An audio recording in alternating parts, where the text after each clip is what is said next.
SSP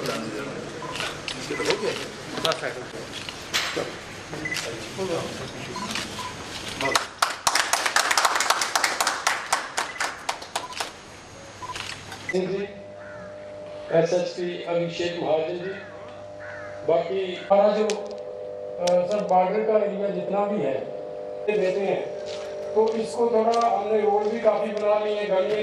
मैं सांबा जिला में माननीय उपराज्यपाल जी का स्वागत भी करता हूँ। इस लाइट है लोगों की पावर की खिदमत भी पूरी होगी। आज की डेट में अभी सांबा से यहाँ जयपाल 423 से पावर आ रही है सर यहाँ पे, और यहाँ पे अभी जो ये आउटगोइंग 66 यार्ड है भी कर सकता है चाहे इंडस्ट्री के लिए 100 MVA एक्स्ट्रा क्षमता हमारे पास आ गई है सिर्फ इंडस्ट्री के से। और सर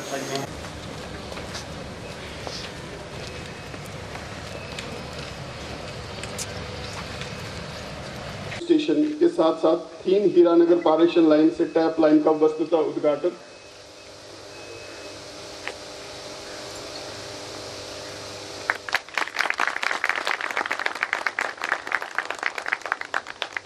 अब लिलो 1 of 220 kV Hiranagar Bishna transmission line from 400 by 220 kV grid Jatwal. इस परियोजना की लागत 2.67 करोड़ है और इससे पारेषण लाइन से जेके पीटीसीएल ट्रांसमिशन नेटवर्क में 400 MVA ट्रांसमिशन कैपेसिटी बढ़ी है। 1 into 50 MVA 132 by 33 kV grid station बटल मनवाल के साथ 132 kV डबल सर्किट हीरानगर बटल मनवाल ट्रांसमिशन लाइन, जिसकी परियोजना लागत करीब 35 करोड़ है। बटल मनवाल मानसर और इससे लगे उधमपुर के जिले के क्षेत्र परियोजना से लाभान्वित होंगे।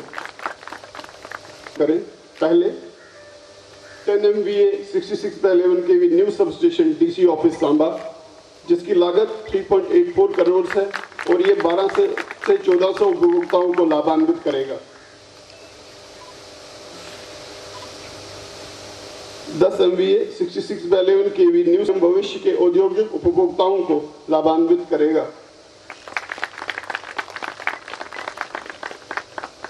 10 MVA 66/11 kV new sub station at IGC Samba 2, जिसकी लागत 3.84 करोड़ है। यह भी मौजूदा एवं भविष्य करेगा।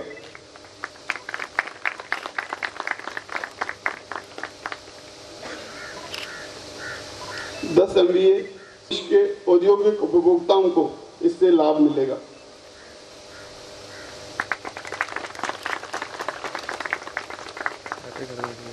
और ये भी मौजूदा एवं भविष्य के औद्योगिक उपभोक्ताओं को लाभान्वित करेगा।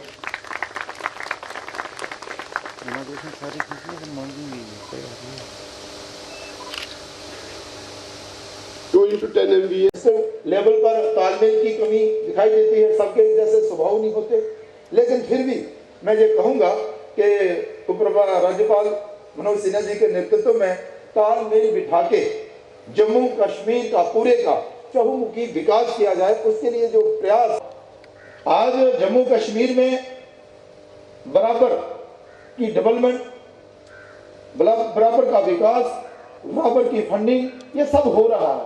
पहले हमें लगता था और वो सही भी था कि हमारे साथ विशेष तौर पर ये जो जम्मू प्रोविंस है इसके साथ भेदभाव होता है जी। हमें अपना हिस्सा नहीं मिलता जी, हमें अपने हिस्से के लिए लड़ना पड़ता है जी, धरने और प्रदर्शन करना पड़ते हैं जी। चाहे वो कोई भी इंस्टीट्यूट हो कि आज हमें रोड पर धरने प्रदर्शन नहीं करना पड़ते, यो हमारा हक है। उससे भी ज्यादा अगर मैं कहूं कि जम्मू प्रोविंस के लोगों को मिल रहा है, ये हमारे लिए बहुत ही एक सुख की बात है। और आने वाले दिनों में भी हमें यही जो है वो आशा रहती है। मित्रों, जब भारत सरकार ने new industrial scheme Jammu Kashmir के लिए घोषित किया तो उस समय देश के गृह मंत्री जी के साथ मेरी चर्चा हो रही थी। उन्होंने कहा कि 20-25 हजार करोड़ का इन्वेस्टमेंट तो मनोज जी जरूर आएगा, और मैं आभारी हूं भारत के गृह मंत्री का, जिन्होंने विशेष रुचि लेकर के देश की सबसे बेहतर इंडस्ट्रियल स्कीम बनाई जम्मू कश्मीर के लिए। हमारे जो सबसे नज़दीक का राज्य है इंसेंटिव देने में, उससे हम 100% ज़्यादा इंसेंटिव जम्मू कश्मीर में दे रहे हैं और उसका रिस्पांस आज देखने को मिल रहा है। जो अनुमान हमने किया था कि 20-25 हज़ार करोड़, आज मैं बहुत जिम्मेदारी के साथ ये बात कहना चाहता हूँ, कम से कम 70,000 करोड़ का इन्वेस्टमेंट जम्मू कश्मीर में आ रहा है। 50,000 करोड़ के प्रस्ताव हमारे इंडस्ट्री डिपार्टमेंट के पास लोगों ने जमा कर दिए हैं, फीस जमा कर दी है, डीपीआर जमा कर दी। जमीन अलॉटमेंट का काम इंडस्ट्री डिपार्टमेंट ने शुरू कर दिया है और 20 फरवरी तक वो काम खत्म हो जाएगा। मैंने जितनी जमीन हमारे पास थी, 20 फरवरी को अब जमीन नहीं बचने वाली। हम कोशिश कर रहे हैं कि नई जमीन ली जाए, सरकार भी कोशिश कर रही है। कानूनों में बदलाव किया है, चेंज ऑफ लैंड यूज। किसान को भी हक है कि वो अपनी जमीन का मालिक है, वो जैसे चाहे वैसे उपयोग करे। अगर मैं शहर में रहने वाला नागरिक अपने जमीन पर माल बना सकता है, तो खेती करने वाला किसान जिसके खेत में पानी नहीं जाता है, वो भी इंडस्ट्री के लिए जमीन बेच सकता है। ये उसका अधिकार है, कोई सरकार, कोई प्रशासन उसके अधिकार को छीन नहीं सकता। इसलिए ये कानून बनाया और 30 दिन में भूमि परिवर्तन का जो कानून बनाया है, change of land use, mandatory कर दिया है कि 30 दिन में देना ही पड़ेगा डीसी साहब। एक गैर मुमकिन खड्ड दरिया, किसान की जमीन 50 साल से पानी नहीं गया, ना आप उसको बेच सकते हैं, ना उस पर आप कुछ बना सकते हैं। ये 60 सालों से इसका दंश आप झेल रहे थे, उसका भी फैसला हो गया। 3 महीने में जम्मू, सांबा और कठुआ, इन 3 जिलों के जो इस तरह की जो भी जमीनें हैं इस तरह की, हमारे अफसरान, डीसी साहिबान और हमारे डिविजनल कमिश्नर, रेवेन्यू सेक्रेटरी, 3 महीने में यहाँ का काम हम खत्म कर देंगे। कुछ इंडस्ट्री के लिए ज़मीनें हैं, डीसी साहिबान को हमने कहा कि भाई उसको प्राथमिकता के आधार पर कर लो, क्योंकि 20 फरवरी के पास हमारे पास ज़मीन नहीं होगी। तो ये एक बड़ा परिवर्तन। अभी पिछले दिनों रियल एस्टेट समिट जम्मू में हुआ था। अब हम सरकारी ज़मीन में महल बनाएंगे, लेकिन गरीब आदमी को सस्ते में घर मिले, ये हमें गंवारा नहीं है। ये परंपरा यहाँ चलती आ रही थी। उस परंपरा को पूरी तरह से समाप्त करने का संकल्प भारत के प्रधानमंत्री ने लिया है और उसे 1 साल में पूरी तरह समाप्त कर दिया जाएगा।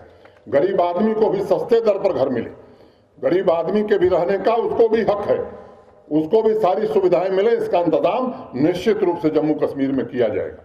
और मुझे उम्मीद है कि आने वाले दिनों में जनता की जो अपेक्षा है, मुझे लगता है कि अगर उस पर हम खरे उतरते हैं तो ही काम का मतलब होता है।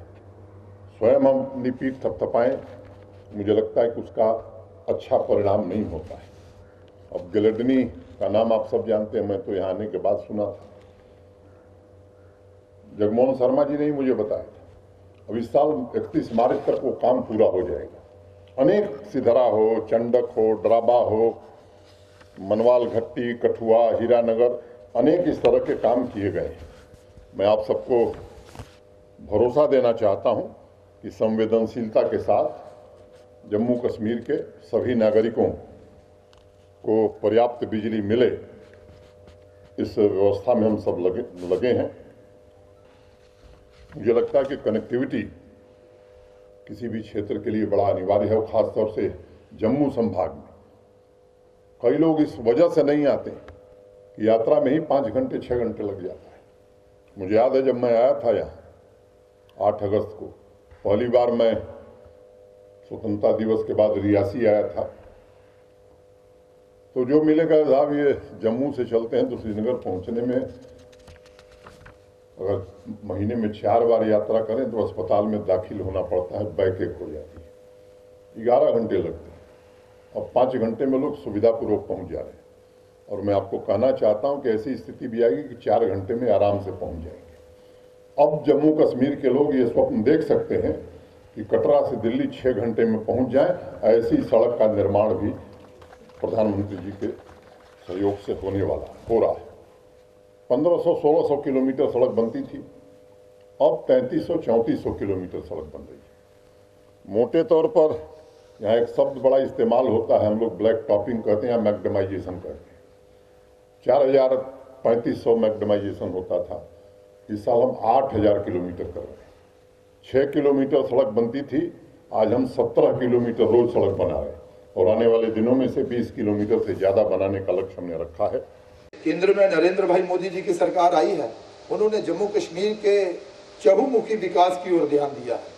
सिर्फ रोड और नेशनल हाईवे की ही तरफ नहीं, चहुमुखी हर क्षेत्र में विकास हो, ये प्राथमिकता जो है वो नरेंद्र भाई मोदी जी की रही है। लेकिन समयबद्ध तरीके से ये योजनाएं पूरी हों, उन पर काम जो है वो शुरू हो सके, होता आ रहा, पहले भी होता था। लेकिन मैं कहना चाहता हूं कि और नरेंद्र भाई मोदी जी का आभार भी प्रकट करना चाहता हूं कि उन्होंने अपने करीबियों में से एक अच्छे सहयोगी अपने मनोज सिन्हा जी को जम्मू कश्मीर के उपराज्यपाल के तौर पर जहां पर भेजा, और तब से अब तक रोजमर्रा जो पुरानी योजनाएं रुकी पड़ी हैं, कई डिस्प्यूट उस पर हैं, और जो शुरू भी हुई तो कई सालों से चल रही है। वो जो नए प्रोजेक्ट जो हैं अदर पर लटके हुए हैं, और पैसा ऐसे नहीं मिलता, पैसा लाना पड़ता है, उसके लिए प्रयास करना पड़ते हैं। ये सारी चीजें जो हैं वो उपराज्यपाल महोदय मनोज सिन्हा जी द्वारा किए गए हैं। कभी यहाँ स्वागत है, मीडिया से आप लोग आए हैं, स्वागत है। आज का जो ये कार्यक्रम है वो मुख्य रूप से ट्रांसमिशन और डिस्ट्रीब्यूशन में जो क्षमता वृद्धि हो रही है उसके उपलक्ष्य में आयोजित किया गया है। और आज के इस कार्यक्रम में हम लोग बहुत गौरवान्वित हैं कि हमारे माननीय उपराज्यपाल महोदय शामिल हैं। मैं आपका पुनः एक बार हृदय से स्वागत करता हूँ। धन्यवाद।